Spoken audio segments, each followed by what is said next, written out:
Hi, this is my third video in a row. Previously, I did the virtue ethics video and I did a philosophy mathematics video. So this is my third video in a row. So if my voice cracks, I'm gonna take a drink of beer. So if that happens, I apologize. Anyway. This video is the last installment of my, or at least for a while, on my videos on the teleological argument for God's existence. Previously, I have I don't know how many videos we have. There's a fourth or fifth one. This was, and this is Robin Collins, the scientific argument for the existence of God. After I do this, I'm going to go and do the argument from evil, also in this anthology here. Poinman.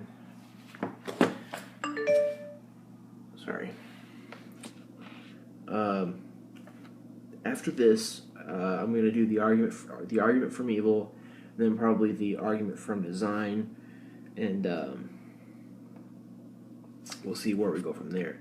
But I just ordered a Richard Dawkins book. The blind watchmaker, which is evolutionary evidence that is apparently evidence against intelligent design. I don't know. I'm going to do that reading here. I'm gonna do videos on that here. However, I don't know when. My current plans for videos is to continue on with ethics and philosophy of religion, and then finish philosophy of mathematics soon, and then create two more series from two new anthologies, well, three: epistemology, metaphysics, and philosophy of language. So I don't know when I will get to that, but I have that, and I've been reading it a little bit. So we'll see that. So this is not the end of the teleological argument. And after this, if anybody has any questions or arguments, feel free to comment. I read every single comment ever. Okay. Robin Collins here presents the argument for, well, it's he uses a principle called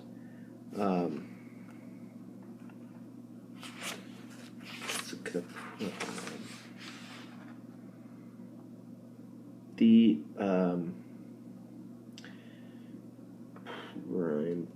here we go. The prime principle of confirmation. The prime principle of confirmation is essentially that he will have two or three states of affairs, and given those states of affairs, and given everything about each one of those, given a certain event or observation, if it is, you're gonna figure out in which one of those states of affairs is it more probable to see this action or observation happen. That is going to be part of his core argument. The argument here is called fine-tuning. Fine-tuning is that if the laws of physics, the laws of chemistry, the laws of the world if it so happened that when the world was made, or when it came into existence with Big Bang Theory, or whatever, that it was a little bit different, life may not have been possible here.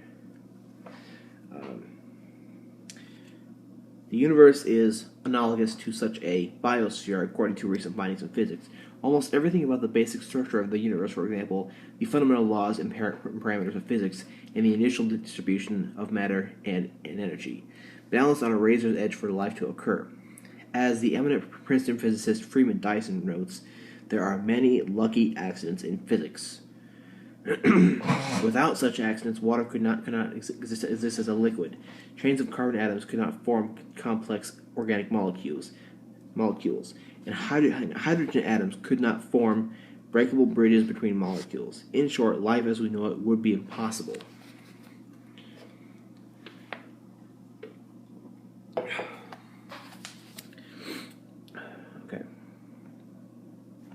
Scientists call this extraordinary balancing of the parameters of physics and the initial conditions of the universe fine-tuning of the cosmos. It has been extensively discussed by philosophers, theologians, and scientists, especially since the early 70s. Hundreds of articles and dozens of books written on the topic. Theoretical physicist and popular science writer Paul Davies, whose early writings were not particularly sympathetic to theism, claims that with regard to basic structure of the universe, the impression of design is overwhelming. Similarly, in response to the life-creating fine-tuning of nuclear resonances responsible for the oxygen and carbon synthesis in stars, famous astrophysicist Sir Fred Hoyle declares that, "I do not believe that any scientists who examine the evidence would fail to draw the inference that the laws of nuclear physics have been deliberately designed with regard to the consequences that they produce inside stars. If this is so, then my apparently random quirks have become part of a deep-laid scheme. If not, then we are back again at a monstrous sequence of accidents." So then he gives 5 examples of fine-tuning. I'll discuss one. If the neutron were not about 1.001 times the mass of a proton, all protons would have decayed into neutrons, or all neutrons would have been decayed into protons, and thus life would be not possible. Now, think about that. If there was all protons, or all neutrons, or life would not be possible. If you take, like early science classes, even in elementary school, would tell you the structure of an atom. I think it's hydrogen that has 1 electron. I can't remember exactly how many protons and neutrons, but every element has a certain amount of electrons, and I think it's still a certain amount. And then there's ions and isotopes, depending on how many electrons and neutrons. So, if there were all neutrons or all protons, life would not be possible here. That's all based on that number. Because if it was different, if the neutron were not about 1.001 times the mass of a proton, all protons would have decayed into neutrons, or neutrons would have decayed into protons. Okay. Imaginatively, one could think of each instance of fine-tuning as a radio dial. Unless all the dials are set exactly right, life would be impossible. Or one could think of the initial conditions of the universe and the fundamental parameters of physics as a dartboard that fills the whole galaxy, and the conditions necessary for life to exist as a small 1-foot wide target. Unless the dart hits the target, life would be impossible. The fact that the dials are perfectly set, or that the dart has hit the target, strongly suggests that someone set the dials or aimed the dart.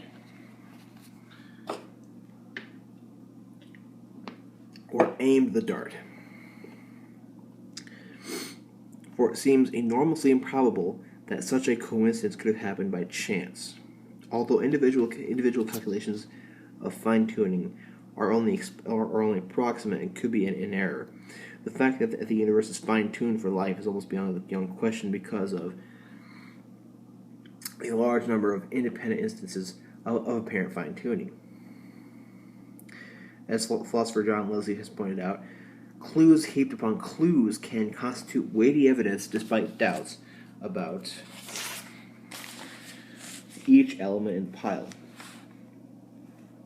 What is controversial, however, is the degree to which the fine-tuning provides evidence for the existence of God. As impressive as the argument from fine-tuning seems to be, atheists have raised several significant objections to it. Consequently, those who are aware of these objections or have thought of them on their own often will find the argument unconvincing. This is not only true of atheists, but also of many theists.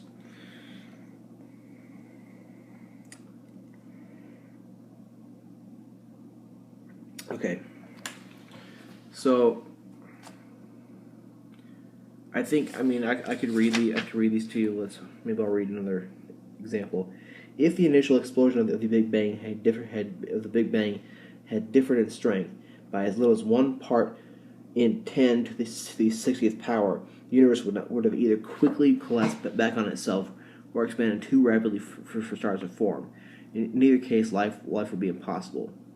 As John Jefferson Davis points out, an accuracy of 1 part in 10 to the 60th power can be compared to firing a bullet at a 1-inch target on the other side of the observable universe, 20 billion light years away, and hitting the target. Okay. First of all, these are instances where it takes a lot of it's very precise how these dials are set, or how that dart is aimed. And it seems, and basically what he's going on here is whether it's probable this or improbable that. He's not arguing for a God here. He's not arguing or trying to prove a God here. What he's doing is saying that it'd be more probable under certain circumstances that those dials were tuned or turned to a certain way so that they would be able, to make life exist here, so that water could be in a liquid state, so that all these things would work, so that all these dials are set for that. It'd be more probable that way. That's pretty much what he's arguing here. Okay. He first he gives his core argument here, and then he argues against two of atheistic ideas of the world. First is the atheistic many universes hypothesis. This is the first one. The atheistic many universes hypothesis. Now this, in metaphysics, there was a metaphysician called David Lewis who argued about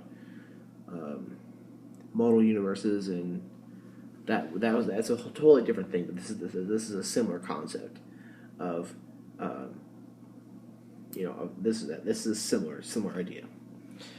According to this hypothesis, there exists what could be imaginatively thought of as a universe generator that produces a very large or infinite number of universes, with each universe having a randomly selected set of initial conditions and values for the parameters of physics. Because this generator produces so many universes, just by chance it will eventually produce one that is fine-tuned for intelligent life to occur.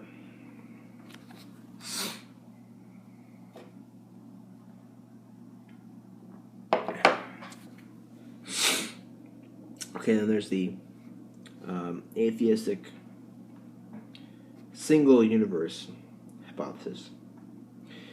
There's only one universe, and it is ultimately an inexplicable brute fact that the universe exists and is fine-tuned.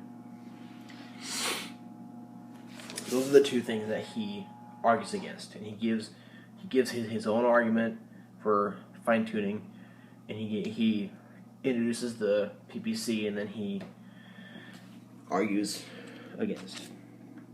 Okay. This is his argument. Premise 1. The existence of the fine-tuning is not improbable under theism. It's not improbable. Premise 2. The existence of the fine-tuning is very improbable under the atheistic single universe hypothesis. Conclusion. For premises 1 and 2 in the prime principle of confirmation, it follows that the fine-tuning data provides strong evidence to favor the design hypothesis over the atheistic single universe hypothesis. Okay. I'm going to explain this prime principle of confirmation here. Oops. The prime principle of confirmation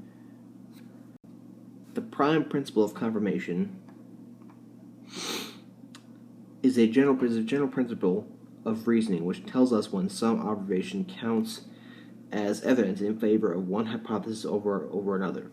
Simply put, the principle says that whenever we are considering two competing hypotheses, an observation counts as evidence in favor of the hypothesis under which the observation has the highest probability or is least improbable.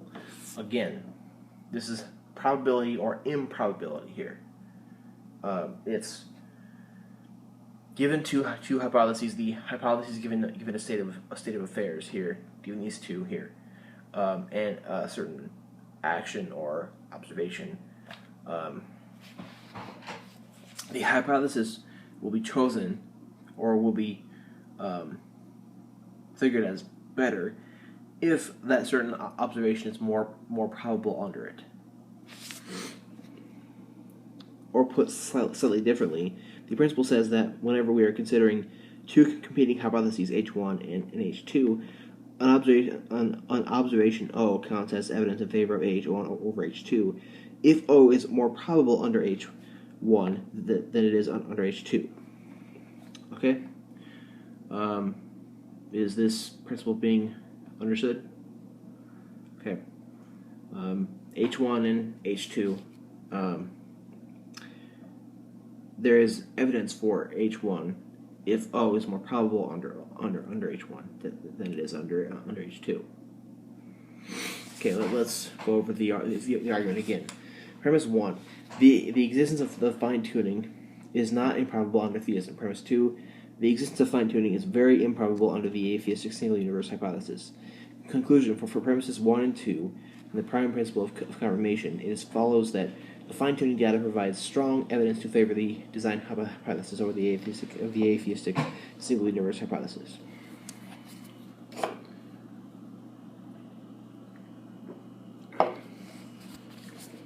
Okay. And again, after he gives the argument, he says that this is not aiming to prove that the universe was designed. He's kind of defending himself here before people say, "Oh, well, why are you trying to prove this? This does not prove intelligent design." It doesn't. It's showing what's more probable. Okay.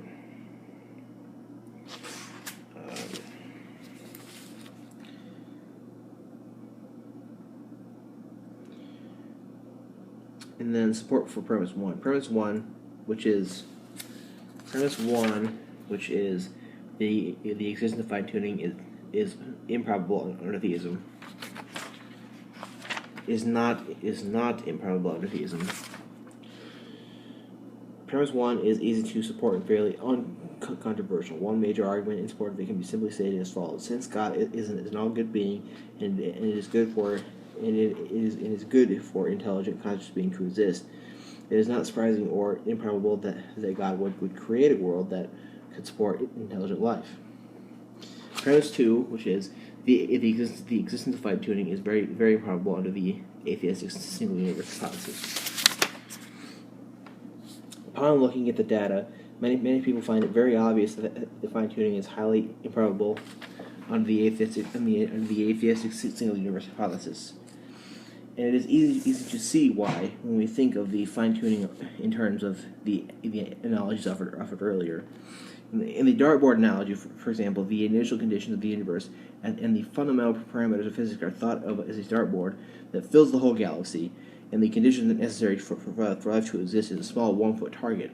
Accordingly, from this analogy, it seems obvious that it would be highly improbable for the fine-tuning to occur under the atheistic single universe hypothesis, that is, for the dart to hit the target by chance. Typically, advocates for the fine-tuning argument are satisfied with resting the justification of premise 2 or something like it on this sort of analogy. Many atheists and theists, however, question the legitimacy of this sort of analogy, and thus find the argument unconvincing. For these people, he has a appendix, but I don't see how it would be probable. Under that hypothesis, they say that it's fine-tuned, but I don't see how that could be. For me, those the analogies of the dartboard and the analogy of the dials. In my opinion, that makes it, because I mean, given his analogies and his 5 examples as to how close it would have to be, by chance, how close it would have to be. I think that is very convincing. You know, given all those examples of fine tuning in physics and etc. That those dials having to be in a certain place, or the dartboard having to hit in a 1 foot area among billions of light years. For me, that second principle works. I think it is very convincing. The only way that it wouldn't be convincing, because the analogies might be a little bit off, possibly, but the examples that he gives, showing the whole fine tuning possible truth or the argument, I think that shows that it would be kind of hard for one universe being made, or one universe coming into existence, for that all to work. The atheistic many universe hypothesis, that's a different idea. That's a different possibility, and there is a objection to that. But this is one universe being generated, and it's very improbable to me that those dials are in the right place and that dart hits that point. Moving on here.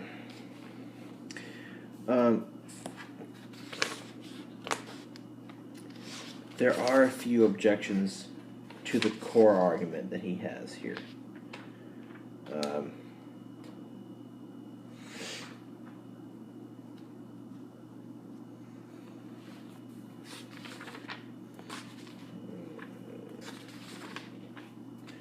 Okay. Pretty much that right there is his argument with the prime principle of confirmation. If you have, this is the more fundamental law objection, and that is saying it's a criticism that there could be a more fundamental law under which the parameters of physics must have the values that they do. Collins says that, but besides being entirely speculative, the problem with postulating such a law that it simply moves the improbability of fine-tuning up one level to that of the postulated physical law itself. Under this hypothesis, what is improbable is that all the conceivable fundamental physical laws that there could be, the universe just happens to have the one that constrains the parameters of physics in a life-permitting way. Thus, trying to explain fine-tuning by postulating that this sort of fundamental law is like trying to explain why the pattern of rocks below a cliff spell "Welcome to the mountains, Robin Collins," by postulating that an earthquake occurred and that all the rocks on the cliff face were arranged in just the right configuration to fall in the pattern in question. Okay, so that's saying that it's just basically moving it up one law. I could go into this more, but that for me goes against the whole objection, and it's also very speculative to me. A similar sort of response can be given to the claim that the fine-tuning is not improbable because it might be logically necessary for the parameters of physics to have life-permitting values. That is, according to this claim, the parameters of physics must have life-permitting values in the same way as 2 plus 2 must equal 4, or the interior angles of a triangle must add up to 180 degrees in the Euclidean geometry. Like the more fundamental law proposal above, however, this postulate simply transfers the improbability up one level.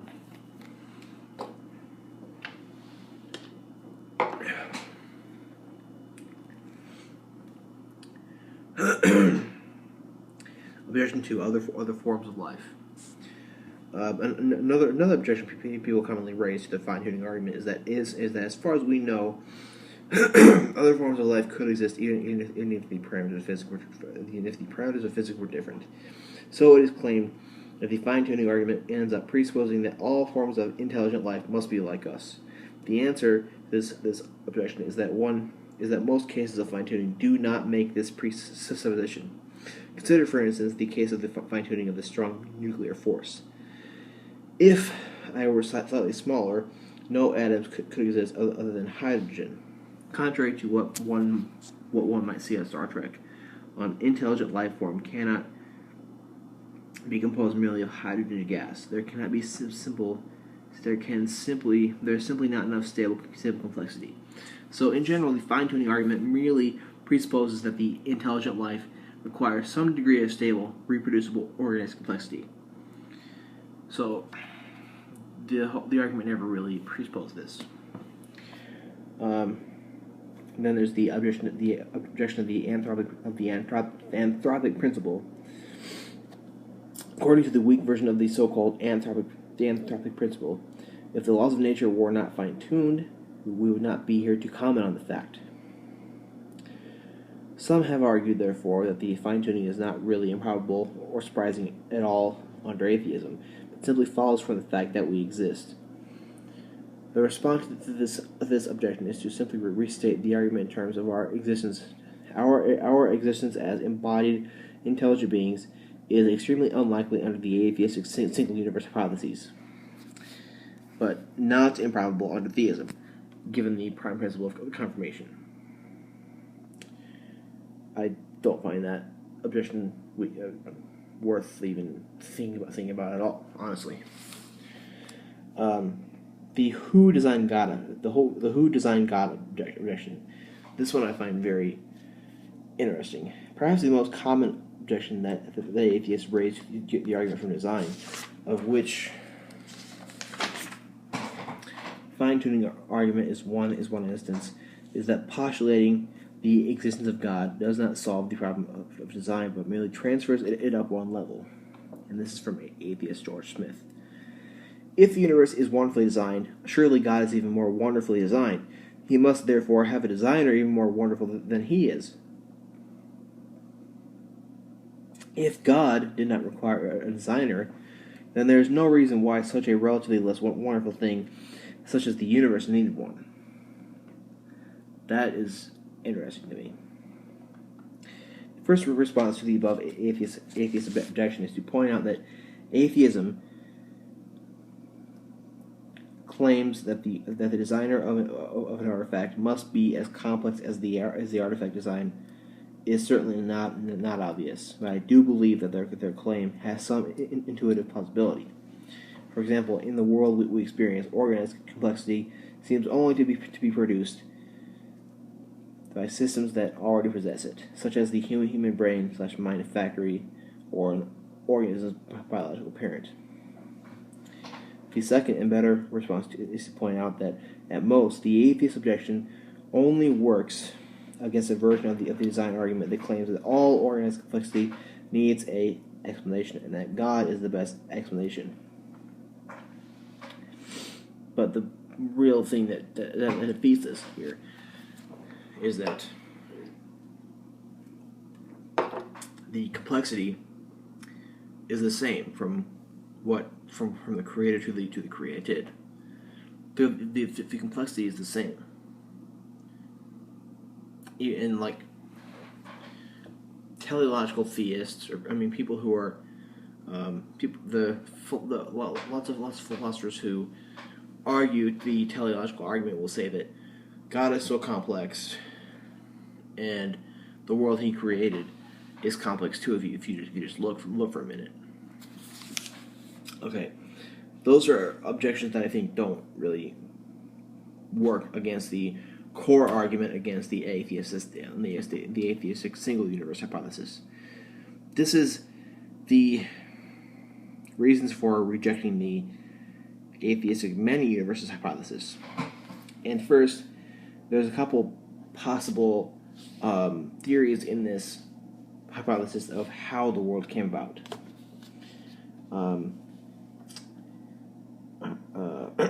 According to this hypothesis, there are very large, perhaps infinite numbers of universes. And advocates of this hypothesis offer various types of models for where these universes came from. We will present what are probably the two most popular and possible, the so-called vacuum fluctuation models and the oscillating Big Bang models. According to the vacuum fluctuation models, our universe, along with these other universes, were generated by quantum fluctuations in a pre-existing superspace. Imaginatively, one can think of this pre-existing superspace as an infinitely extending ocean full of soap, and each universe generated out of this superspace was a soap bubble, which spontaneously forms on the ocean. The other model, the Oscillating Big Bang model, is a version of the Big Bang Theory. According to the Big Bang Theory, the universe came into existence in an explosion, a bang, somewhere between the 10 and 15 billion years ago. According to the Oscillating Big Bang Theory, our universe will eventually... Oh, fuck. Sorry, I was over time. I have to keep it to 15 minutes and then put them together, but the last one I have to cut apart now. Anyway. According to the Oscillating Big Bang Theory, our universe will eventually collapse back on itself in the Big Crunch. And then from that, the big crunch will arise out another Big Bang forming a new universe, which will in turn collapse itself, and so on. Okay. This is essentially the theories here. And then Collins gives reasons for rejecting the atheist many-universe hypothesis as well. First reason for rejecting the atheistic many-universe hypothesis and preferring the theistic hypothesis is the following general rule. Everything else being equal, we should prefer hypotheses for which we have independent evidence, or that there are natural extrapolations from what we already know. So we prefer hypotheses for which we have independent evidence for, or extrapolations from what we know already and have evidence for.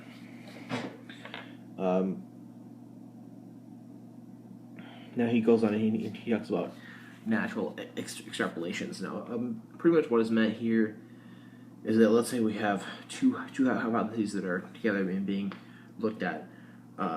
We have one where we don't really have evidence for it.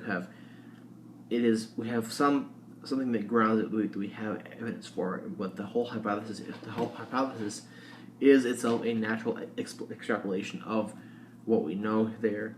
And then the other thing is something that we don't really have any evidence for or any kind of natural extrapolation at all. Thus, something like the vacuum fluctuation. We don't have any evidence for that. There's no evidence for that. There's the Big Bang model, on the other hand. There are some...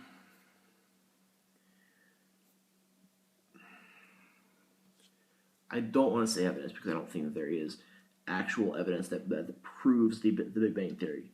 I don't believe that.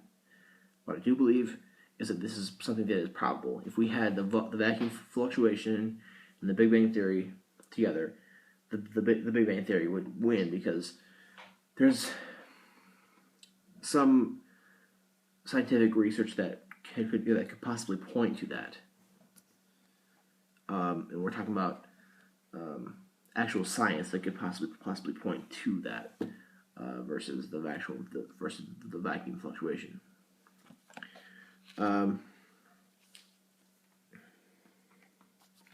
he says also here, it is difficult to see how the atheistic many-universe hypothesis could be considered a natural extrapolation from what we already observe.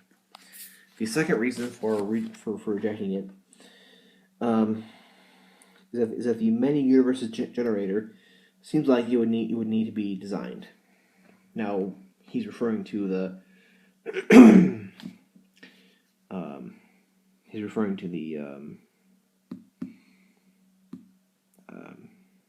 how in either model that we can get various universes, or even in the vacuum fluctuation model, how the little soap bubbles. It seems like it would need to be designed. It's very complex like that. The oscillating Big Bang and vacuum fluctuation models explained above. The generator itself is governed by a complex set of physical laws that allow it to produce universes. It stands to reason, therefore, that if these laws were slightly different, the generator would probably not be able to produce any universes that could sustain life. After all, even my bread machine has to be made just right in order to work properly, and it only produces loaves of bread, not universes. Now that's a whole other thing. Like one way that you can see order in the universe is like a fridge or a toaster or a computer, or even like an iPad even. If things in this iPad were just a little bit different, like let's say that I'm talking about the inner workings of it, it's possible that I wouldn't be able to see anything. I would not have a screen, Or if something was very different in a toaster, or like a little bit different, it's possible that I would not have toast, stuff like that. A third reason is that the universe generator must not only select the parameters of physics at random, but must actually randomly create or select the very laws of physics themselves. This makes the hypothesis seem even more far-fetched. Fourth reason, is that it cannot explain other features of the universe that seem to exhibit apparent design, whereas theism can. So that's talking about like where we see design everywhere. Even people who are atheists can see some kind of order. I mean, theists will see more, but atheists have to be able to see some order. Why a truck works, why an iPad works, why this video works right now, why a phone works. There's order in that. If there was not order, it wouldn't work. It'd be just a hunk of metal. So yeah. And then the final reason, namely that neither the atheistic many-universe hypothesis or the single universe hypothesis can at present adequately account for the improbable initial arrangement of matter in the universe required by a second law of thermodynamics. The second law of thermodynamics, the entropy of the universe, is constantly increasing. Entropy increasing is to say that the universe is going from a state of order to disorder. We observe this entropy increase all the time around us. Things such like a child's bedroom start out highly organized and tend to decay and become disorganized unless something or someone intervenes to stop it. Now our question is: could the atheistic many universe hypothesis explain the high degree of initial order of our universe by claiming that given enough universes, eventually one will arise that is ordered, in which intelligent life occurs? And so it is no surprise that we find ourselves in an ordered universe. The problem with this explanation is that it is overwhelmingly more likely for local patches of order to form in one or two places than for the whole universe to be ordered, just as it is overwhelmingly more likely for a few letters on a Scrabble board to randomly form words than for all the letters throughout the board to randomly form words. Given you're shaking it like. Thus, the overwhelming majority of the universes in which intelligent life occurs will be ones in which the intelligent life will be surrounded by a small patch of order necessary for its existence, but in which the rest of the universe is disordered. Consequently, even under the atheistic many universe hypothesis, it still be enormously improbable for intelligent beings to find themselves in a universe such as ours with high order throughout. So, essentially, in my opinion, he has argued against both hypotheses, the many universe one and the single universe one. That's my opinion. He has argued against both, not only with his argument, but with the prime principle of confirmation, of course. I think without that principle, he would not have been able to do this, and that is what his argument stands on. Is that prime principle? That's essentially what it stands on. So, what he argues very well, I think, is that because of fine-tuning and all that, it is more probable to see all this it is more probable to see fine-tuning in the theist hypothesis than it is in the many universe atheism hypothesis or the atheistic single universe hypothesis. It is more probable to see this observation of fine-tuning in the theist one. He's not arguing God's existence outright here. He's saying that it's more probable for this to happen in a theist hypothesis. And still he calls it a hypothesis. So, in my opinion, he argues, he shows how fine-tuning is there. He does this thing like the prime principle of confirmation, and he discusses everything he needs, and then argues against those two atheistic hypotheses. If you have any questions, feel free to ask. If you have anything you want to discuss, I will respond. If you think that Collins does not argue this very well, if you think that one of those hypotheses does not work very well, then I would like to discuss it with you, always, of course. So yeah, thank you. I'm gonna finally stop talking now.